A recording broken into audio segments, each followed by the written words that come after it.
Oh, let's all come on. I mean, I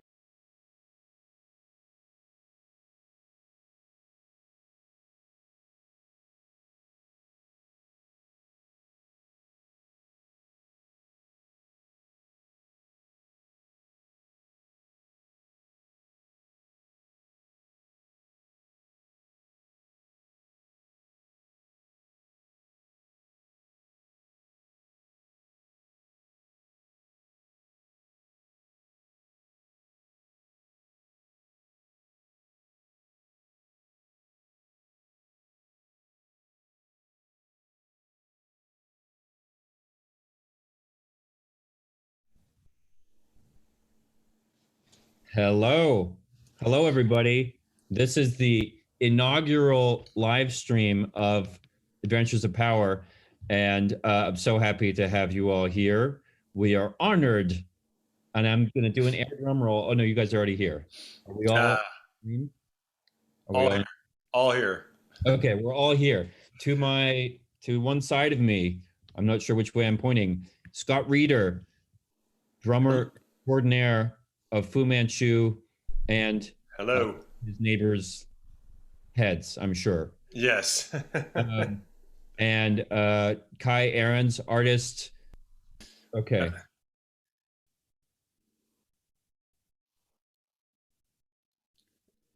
Is there a flux capacitor in there that we can spike or something? Yeah.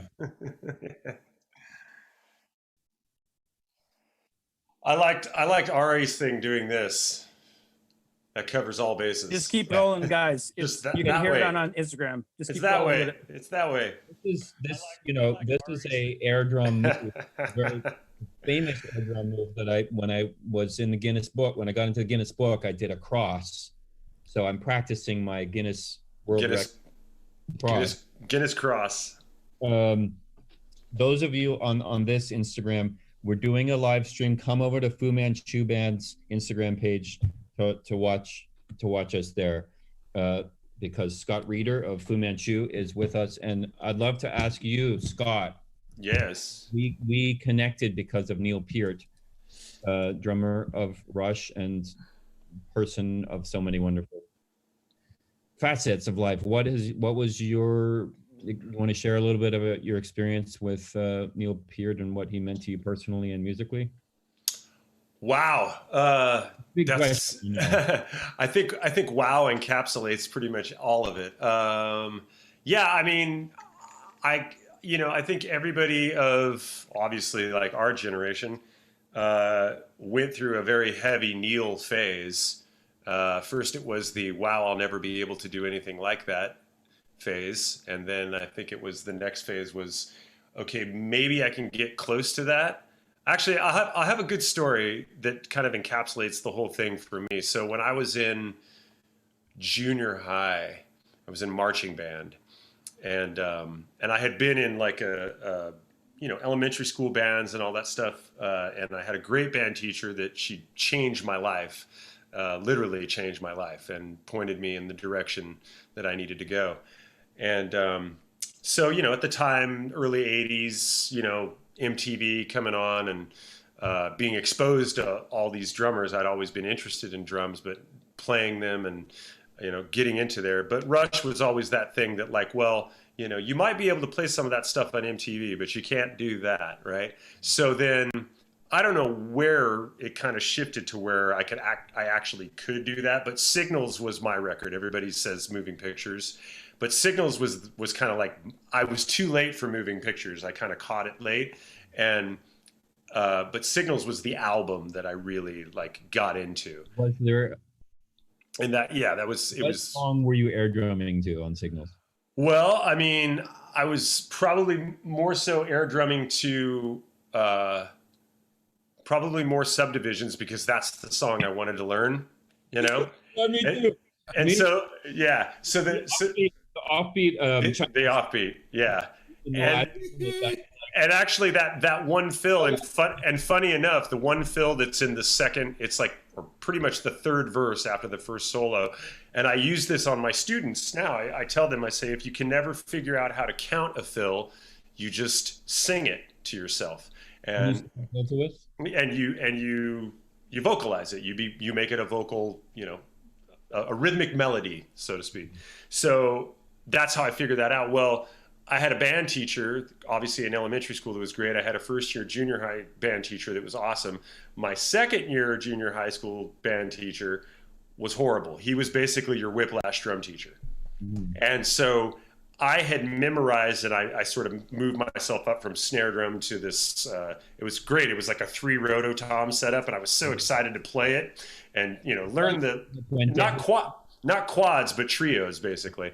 And so when he came in, he said to everybody, everybody's going to have to re-audition because I'm a new band teacher anyways. Long story short, I didn't know the music. I just memorized the parts, and I could read music, but I was in that phase where I was kind of getting away from the written thing and going, I really don't need this because I can figure it out on my own. And so I didn't pass the audition, and he kind of got in my face and did the whiplash thing and went, you know, you don't even know this stuff. You don't really belong in this position. What makes you think that you can play these things? And I just looked at him and I said, I know subdivisions. I don't need this. And that was the end of my marching band career pretty much for junior high. I was like, you know what? I'm out. See ya. I'm just going to go learn side 1 of that album. Did you know what that meant? He didn't know it. No, actually, his response to that, he goes, I don't know what that is. And I'm like, exactly. Can you sing the fill that you're talking about? It's the one that goes, ba ba ba da da ba da bum. So it's after the lyric that says "lit up like a firefly." Oh yeah. It's the fill that comes after that. So that was my first Neil phase, knowing it. And then I think as you know time went on, I mean I saw them live. I saw a guy air drumming in the crowd with glow sticks, and I said, well, I'll never be as good of an air drummer as that dude, so I'm not going to do it. I'm going to watch him do it, but it was great. And this was back when Neil was playing everything note for note live. And then, you know, as time went on and I got into other music, it kind of waned and waxed and stuff. And I saw them, you know, in the mid 90s. It was awesome. And I kind of lost touch with his drumming, really, you know, in the late 90s. And obviously they had their elongated break. And then when they came back, Vapor Trails just knocked my ass off. I was completely floored by the drumming and just the intensity of the album. Yeah. Not really even knowing the backstory to it, and then knowing the backstory. And I think the thing with Neil that kind of resonates most with me is the craft and the craftsmanship and the dedication to the just keeping it going and getting better and changing things, and that whole probably brought even closer to home now with Eddie Van Halen's death, and just the whole thing of you're in this for life. This is not something that you just do and you think you can get it. If you think you're going to get it, then you probably need to stop, because you never really get it. You know, I told a student today that whenever I sit down, I have to convince myself that I can still do it. You know I'm capable, but am I able? You know, and or maybe it's I'm able, but am I capable? I don't know. But I think the dedication to the craft and the dedication to always trying to be the better of what you do. That was Rush, that was Neil, that's Eddie Van Halen, that's anybody that's in it for life. You know, it's like you don't, you know, you just practice and you keep playing and you don't stop. You're either in it for life or you're not, you know, and that's it. So, and that's, you know, I think it's pretty intense to think that those guys that were two giants of, I know we're veering off the subject of drumming, but Eddie Van Halen made me, when I saw him play live, I was the same thing as seeing Neil. I was like, these guys are actually above everybody else at what they do. And that's where I want to be. And I know I may not ever get there, but at least if I kind of shoot in that direction, I might get in the ballpark. So maybe I can have something of my own, you know? Right. So Kai, let's talk about Van Halen. I know we're getting off the subject, but I know Kai, you've got a hard on for Halen, and we all did, but you maybe have a special connection to them. Well, I mean, when I was in 7th grade, I saw David Lee Roth come down an escalator into a food court. And I was freaking my mind out about Eruption about the same time. And it was his perfect David Lee Roth era where his hair was that bleach blonde and the roots were really showing. And I went up right at the edge of the escalator and I'm like, 7th grade, dumb shit. You're David Lee Roth. He had to push me out of the way because people were backing into him. And so he kind of went into the food court. And I'm like, oh my God, I'm such an idiot. I'm nervous. It's David Lee Roth. But where's the rest of the band? So I went up to David Lee and girls were already surrounding. And he gave me an autograph. And I said, hey man, like, where's Eddie? Like, where's Alex? And get away, So we start searching around and I walk outside. And this tour bus pulls up, and I'm like, yes, this has got to be the rest of the band. And all of a sudden, all these old dudes start pouring out of the bus, and they're all carrying guitars and shit. And the bus driver comes around and starts pulling out all the gear from underneath the bus. And I look down to the dude, and I go, hey, is this Van Halen's road crew? And all the dudes walking out of that bus just stopped and looked at me. And the bus driver goes, that's the Doobie Brothers. Oh, fuck. Oh boy. But truthfully, I ran into Eddie 1 year ago coming out of Arts Delicatessen. Somebody in a fucking blue Lamborghini came flying into that place, and it was the valet guy. And I knew the valet guy, and I'm like, dude, you're driving this thing like a wild man. And he goes, well, you would too. And all of a sudden, Eddie walks out. And I'm like, just like, I had to say hello and say you are my all-time favorite guitar player for many reasons, and rhythm guitar player at the same time. Yeah. And to find out that the poster that I created for their show at the Hollywood Bowl, which was their last show ever, he had hanging in his bedroom, he told me. That's a great poster, by the way. I remember seeing that and going, that's cool. It's Thank like... you. It kind of looked in a way sort of like a Van Halenized Death Star. And Yes. I was like, yeah, that's I like that. That's pretty cool. Thanks, man. It's great to see bands at the Hollywood Bowl like that too, because they always use. I remember seeing ELO there a couple summers ago. Great. And that was an amazing show because it was not just ELO, but it was the LA Phil with them. So Yes. all of those parts and all that stuff that you hear are always covered, but they use the shell as part of the show. And they put so many graphics on it and all that stuff. So I know Rush played there a couple of times, but I never got to go to any of those shows. But I remember putting the headphones on to 2112 up in my brother's room and getting lost in the Syrinx, the What of Syrinx, the what of Syrinx, exactly. what's it called? It's the temples. 21, well, yeah, the overture. Yeah. Like, this is how a guitar is born, and it's like my brother had the logo silk screened on his shirt, and it was like that majesty was so ever present within an album and an album cover, and the mystery that lies right in there. And my sister quickly started doing calligraphy of many of Neil Peart's fine lyrics, and that's my I love Rush. Although, why are we here? Because we're here, Roll the Bones. Thank you. I don't know where that came from, but it's a good one. It's funny, you were talking about people who left us this year, and it's tough. It's like, I mean, but this is the thing, is like we what is the meaning of music is to remind us of life and to remind us of the preciousness of life and the awesomeness of life, right? And these guys, Eddie and Neil, have been so much a part of our blood, right? I mean, I remember for me, like the first time I came to Los Angeles, driving over the hills, and I like pulled over. I think it was a CD at the time. I pulled over and put on Van Halen 2 and put on Light Up the Sky. Yeah, there you go.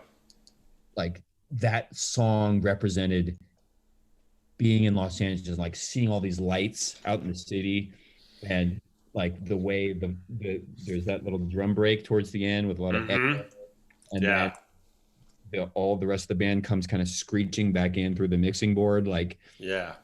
light up the sky, and the voices sound like they came from, I don't know, they were like on motorcycles from heaven, and like I just felt like, okay, life is worth rocking. Yeah, they had this thing, and I think it's present in, it's present in that music. It's present in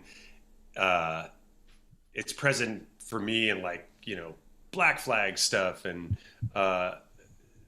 very aggressive music, Rush music. It's present in any music that kind of sounds like a rallying cry. I mean, to me, that's kind of like when you're listening to Temples of Syrinx, or even when you're listening to, like, I get it sometimes when I'm listening to Yes, or just like, ridiculous Jeff Beck music. I mean, it's just kind of like, it's almost a rallying cry for, like, yeah, it makes you feel good, and it makes you feel elevated. And that's kind of, to me, like what those bands always did. And they did it really well, and they did it in subtle ways that you wouldn't really, there's obviously the more overt, like, air drumming moments and stuff, but, like, to me, like, a song like Losing It means so much more as you get older, and you kind of realize the intricacy, not only of the musical part of it, but the lyrical part of it too.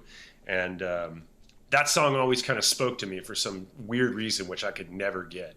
Probably it was because it was the song that no one really paid attention to on Signals. It's kind of like the last two songs on 1984, like Girl Gone Bad and House of Pain. No one ever talks about those songs, and they're the most searing moments of the Van Halen catalog. And they're just like, they're so over the top, but they get you, But Light Up the Sky, the same thing. I remember hearing that drum break and trying to learn it. Oh. And trying to actually play the rototom part, which was overdubbed. It was overdubbed, and not realizing until later that it was overdubbed.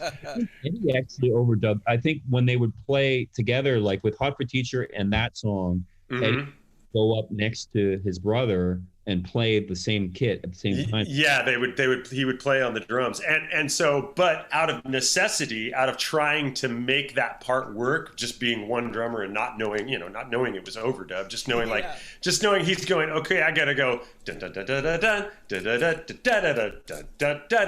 dun dun dun. I gotta keep that snare in there somehow. So it actually forced me to work on a technique that I didn't know.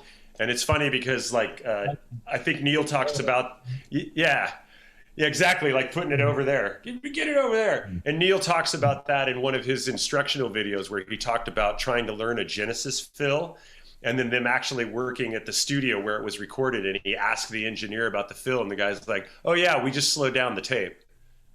So he ended up learning something that was actually a trick of recording, but he's like, well, I can execute it in real time, so I guess that makes it. That's why Hot for Teacher has that weird drum sound. I always kind of was, what is that?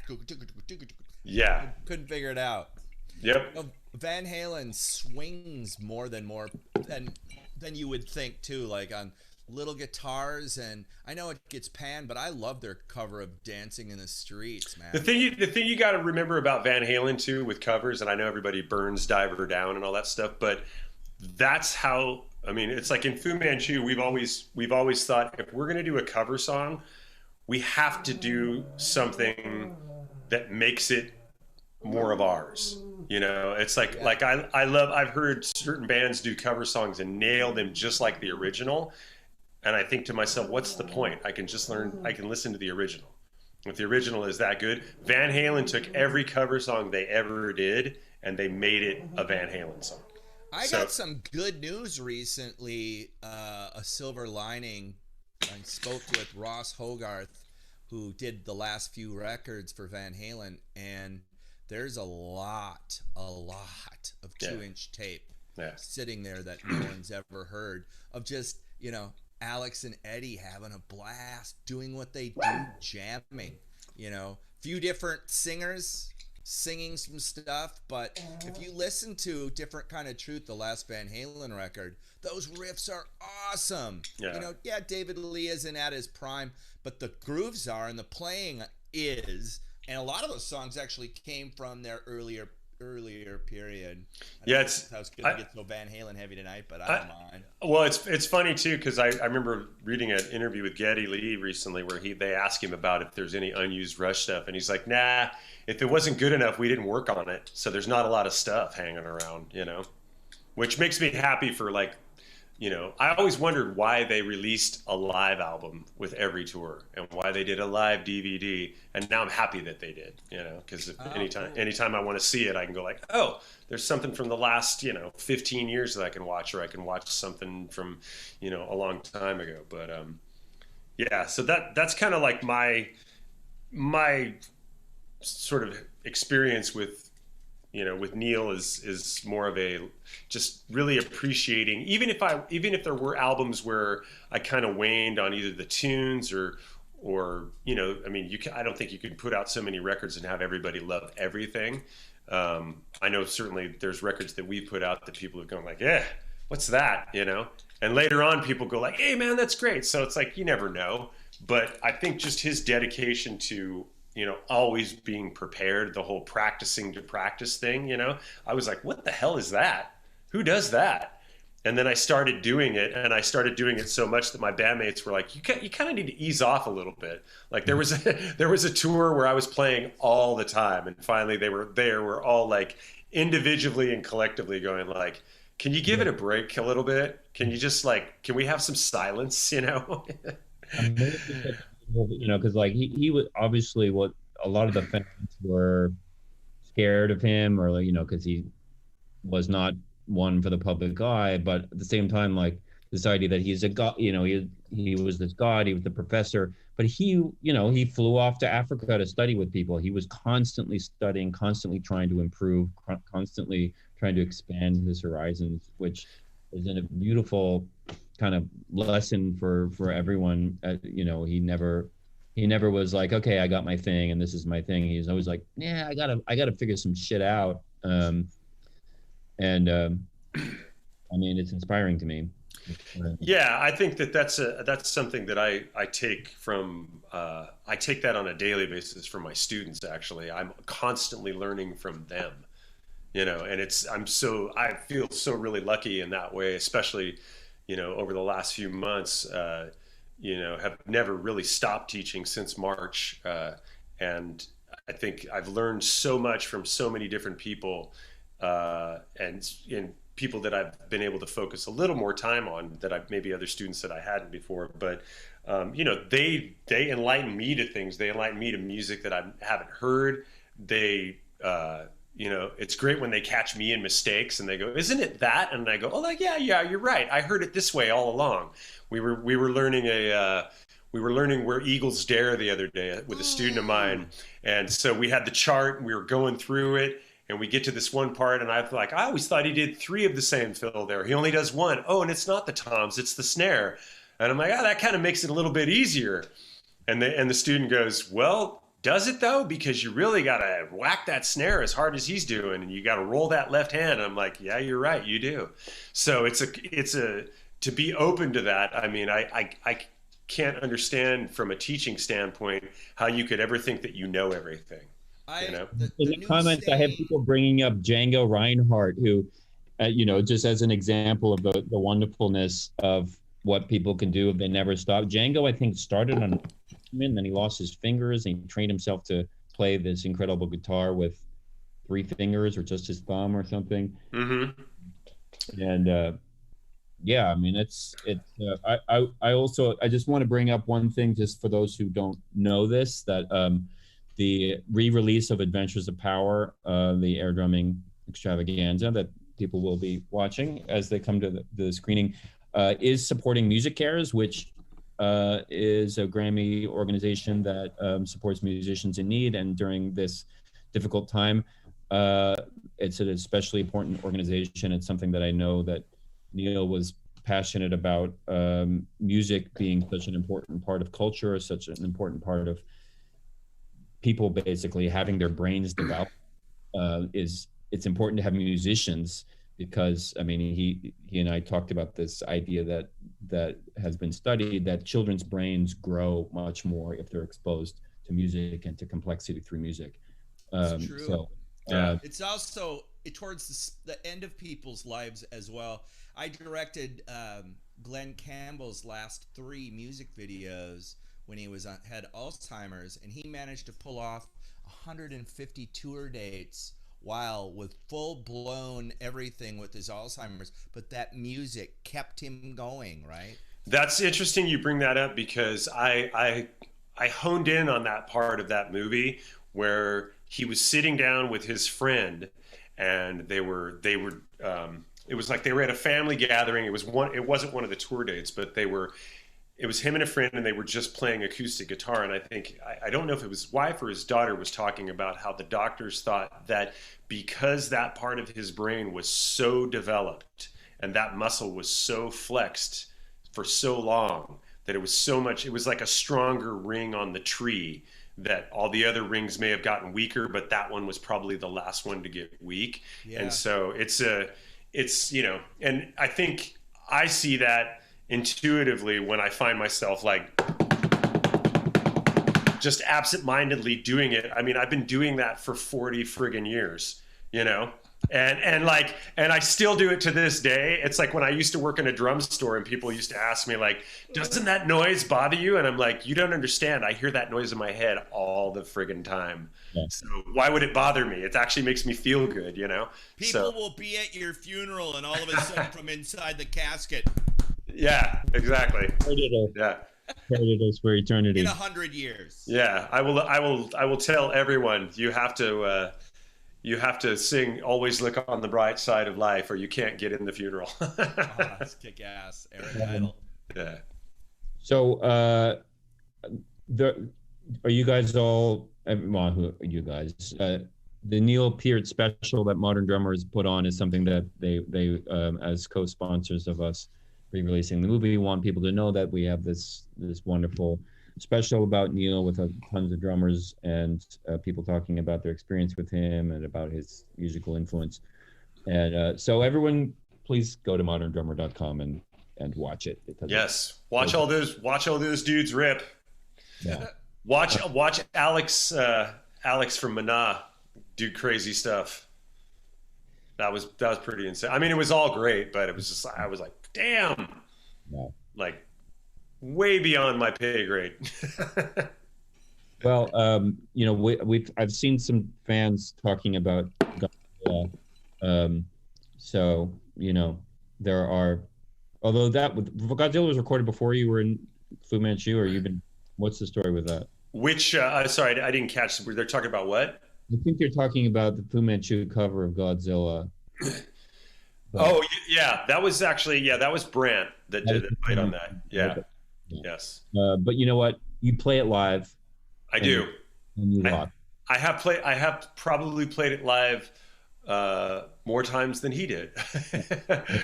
Actually, I played those songs more than both him and Ruben ever did, I think. But I have to say, man, to come into a band when I did, to be a fan of the band and to be a fan of both of those drummers, and both of those guys have such unique styles. Ruben Romano, the original drummer, who was the original drummer in Fu Manchu when it was, I think he was in Virulence, I'm pretty sure. I can't be sure on that, but I'd have to look at my history. But anyways, knowing Fu Manchu in its earliest incarnations, I was in a band called Smile, and we used to play shows with Fu Manchu. And I always used to watch them play and go like, God, these guys they have such a looseness to them, and just such a swagger to Ruben's playing. He was very, he was heavy, but he also had this kind of like Bill Ward, kind of Nick Mason gait to his playing, which was, it's super enviable to me to actually want to, because I didn't play like that at all. And then Brant came in, and his style was way more like straight up punk, very disciplined, very like play for the song, more Ramones type style. But seriously, like get the job done. And the best thing about his playing is just the beat placement, which I'm always fascinated with, like where to put a bass drum, where not to put a bass drum can change everything, And even when there's busy riffs going on, do you play more or do you play less? You know, and do you let the riffs do the talking, or do you let the bass drum kind of coalesce with those riffs?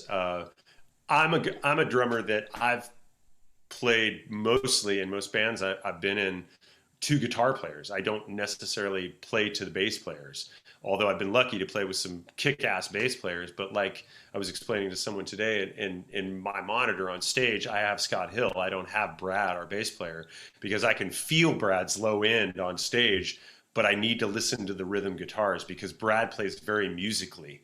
And if I kind of followed what Brad was doing, I'd probably be playing a lot busier.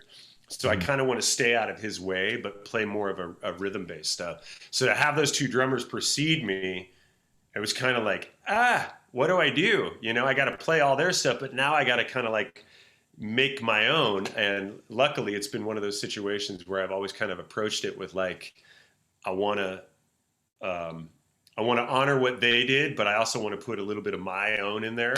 But now having, you know, I mean, the first record we did was, or the first record that I was on was a live album. So talk about trial by fire. Yeah, here, learn 40 songs and go out on tour and play. This guy thinks he can join the band. Yeah, exactly. And then I was like, well, you know, so far I survived a tour. And so, but having made 5 records since then, it's always this thing with me where like, you know, I want to show up and, you know, even stuff that we're working on now, there's definitely stuff that I'm going like, whoa, you know, I should play a little bit less there. And that way I'd rather have the band come to me and go like, could you play a little bit more there? Instead of the opposite way around of going like, hey, ease up a little bit, you know? So I'm always kind of erring on the side of, you know. I've heard about the beat being like a clock where some drummers are in front of the beat and some are kind of behind. Right? Yeah, yeah. Where's your pocket? You know, that's hard to say. I think that I play. It was funny. I remember having this conversation with Taylor Hawkins, and he got me this gig playing in a Police cover band because he was playing with this Police tribute band, and I love Stewart, obviously, which everybody does. Neil loves Stewart. I love that quote of Neil's. How does it feel to be the best drummer in the world? Go ask Stewart Copeland. He'll tell you. But, you know, Stewart's playing was so on top of everything. And I love that style of playing. And that's kind of where I came from. And I think initially, I think Neil's playing was right on top of it. You know, if you want to say that, like, it's a very sort of like, for lack of a better thing, like white and uptight kind of playing, right? You're like, you're right on top of the beat, you know, and you're hearing it. And in a way, I was a little, not disappointed, but when Neil started to try and concentrate on like playing a lot behind the beat, I was kind of like, and he was, man. Yeah, I was like, dude, that's not like those songs that you recorded that way. Like you play some new stuff that way, but if you go back and you play like YYZ behind the beat, no, that's gonna be in front. There is a scene in Adventures of Power where the air drum movie that made point where the trainer gets on him for he's like, you're too tight to play right, and the idea is like he's got to get loose a little behind the beat, that his air drumming is too like on top of it. Yeah. So I the song. I mean, YYZ. Yeah, it's got you can't be behind the beat on my. No. And I remember seeing Rush live on the Snakes and Arrows tour, and it was almost like, and you can kind of see it in some of the videos too of that tour where Neil it was almost like he was consciously behind the beat, and the band, because they played together for so long and they're like a brain that's functioning, they're going with him behind the beat. So it was almost like they were in some instances like a half a beat late on some stuff. And then I remember talking to Taylor about when he played YYZ with them, and they were going like, whoa, man, can you slow down a little bit? That's like, you know, and they were just coming off that tour, and he's like, well, dude, that's the way it is on the record. But they were going like, oh yeah, that's right. And then, you know, so, but it's interesting. I think people in their evolution of playing, like my stuff is definitely like, I've tried to be a little bit more behind the beat, and also having a heavy Bonham influence, you know, trying to get in search of that thing. of those spaces between the beat, or like even Steve Jordan talks about that in that great instructional video that he has about the true length of a quarter note.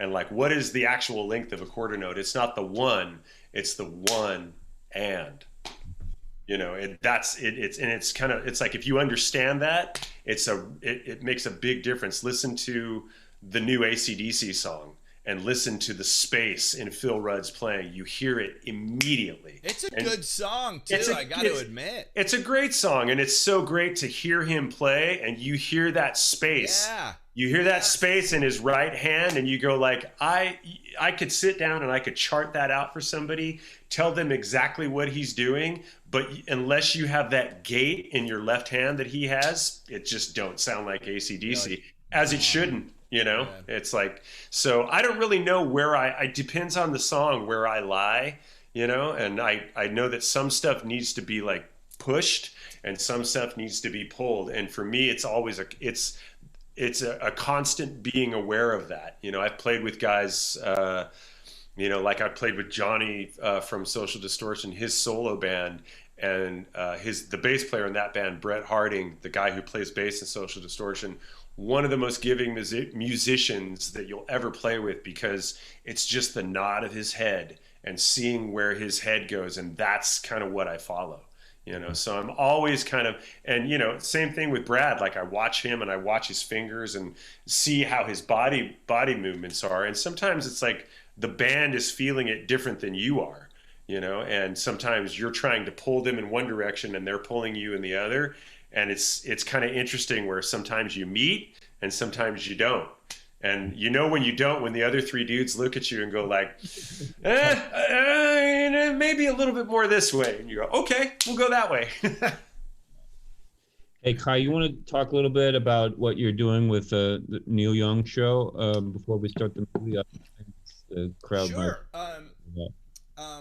There's a benefit called Light Up the Blues that happens every year for autism, and it's always headlined by Neil Young. And right when the lockdown started, I began creating a show called Life of Kai, and it was a Zoom-based show, but with a lot of these Zoom conversations. You have a head here, black space up on top, and black below.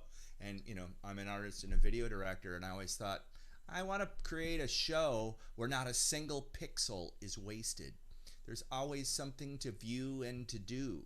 And so they saw that, and they gave me the reins to kind of direct this show. We're going to start out by shooting a video with Stephen and Chris Stills. And I think Lucius is performing on this.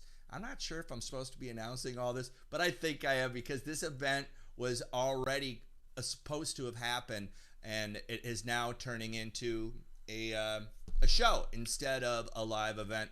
And I'm excited to take these songs and put them in their right visual world that match the emotion and the song. I feel like that's kind of my forte as a designer, as an artist. Like, as you could see Dolly Parton right above, I've been able to create a few of her album covers and bring forth what I think the fans feel, because the truth is I'm just an ultimate fan in what I do.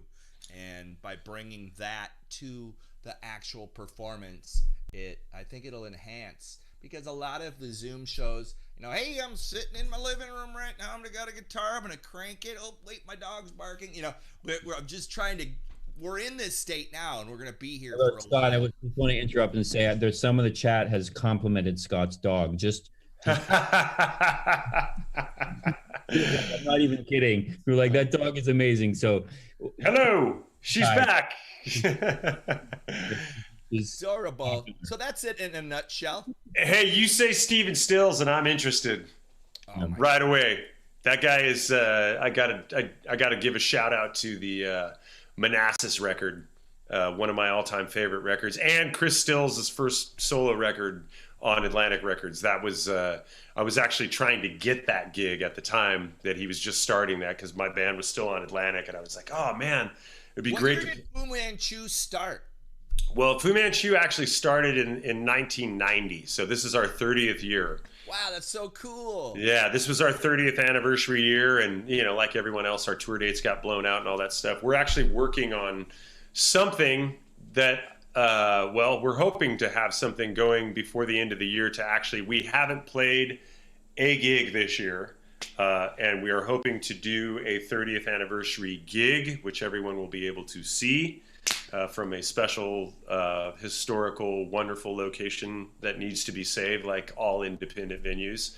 Yeah, man. So if anybody, let's not be like England and tell artists that they need to retrain this. So, and that's, coming from a country that gave us the Beatles and Pink Floyd and Led Zeppelin and all the great music, So I don't think that's going to happen here, but again, those independent venues are a lot of the places that we play, and a lot of places that bands that we like High on Fire and the Melvins and Clutch, and those are just a few I know off the top of my head that would really be affected if those venues disappear. So Big time. that we individually and collectively as a band, we wrote letters and sent letters to all of our California representatives and senators of both parties and the president, trying to get them to support the Save Our Stages initiative. And it's really, really, really, really important that gets supported. It's not about politics at all. It's about everybody knows that when people keep talking about when music comes back. I got news for you people. Music hasn't gone away. It hasn't gone away. It's still here, and we're going to be making music. And when it's time for people to go to shows, and there are people that are going, and we're going to find ways to live within this and do gigs within it, but it's going to be so cathartic for people that it is really going to be like that drug that they get a taste of, and they're going to want more and more and more. There's going to be more live gigs than ever before. So that is really what we're all kind of working for, and we want those venues to be there. Guitars are coming back in a big, big way. Even in pop music. Oh yeah, and I've seen over the past. I mean, you could talk to our guitar player Bob, who has a lesson site, playthisriff.com, which he does. I mean, he is busier. I am busier with drum lessons than, and I have more kids, that are 16, 17, 18, 19, 20 that want to form rock bands. That's great. And they want to get out and play. I've got a student right now that's in a band called Slaves to Humanity, which is getting airplay on KLOS. These guys aren't even 18, and they've got 2 songs in regular rotation in KLOS. Now, you tell me, when you were 17 and 18 and living in Los Angeles, if you could have done that, wouldn't have that been your dream? Well, it would have been mine, and I'm very happy for him. And they're writing good songs, and they're open. That's and cool. The guitar player is great, the singer is great. They're all and they're playing shows outside to people, and kids are coming to shows. And so TikTok is a wonderful platform for music as well. Yeah. And so music hasn't gone away, and so I'd like people to take from that when music comes back, music hasn't gone anywhere. It's not going anywhere. So we need to support those venues as much as we can. They're super, super important and also for artists like you to have your stuff in as well, for people to see. The independent poster artists.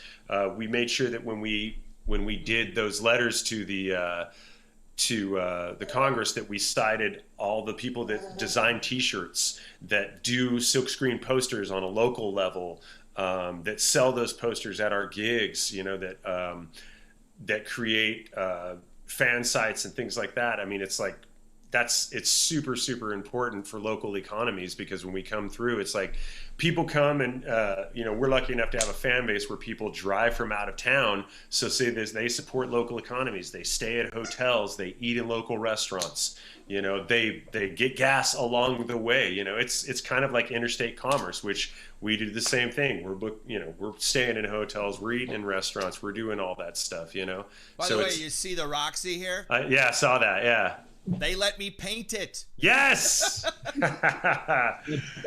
That's definitely a Kai touched Roxy. I like that. That's Thanks, cool.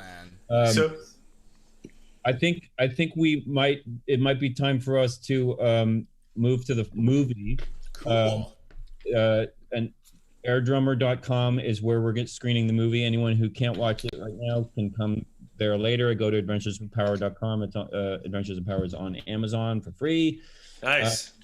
And Neil Peart is in it. If you want to watch all the stuff I did with him, that's on the Adventures of Power website, as well as in the Modern Drummer special, which is available to purchase at Modern Drummer. And all the money for that goes to support the cancer charity that is set up in his name.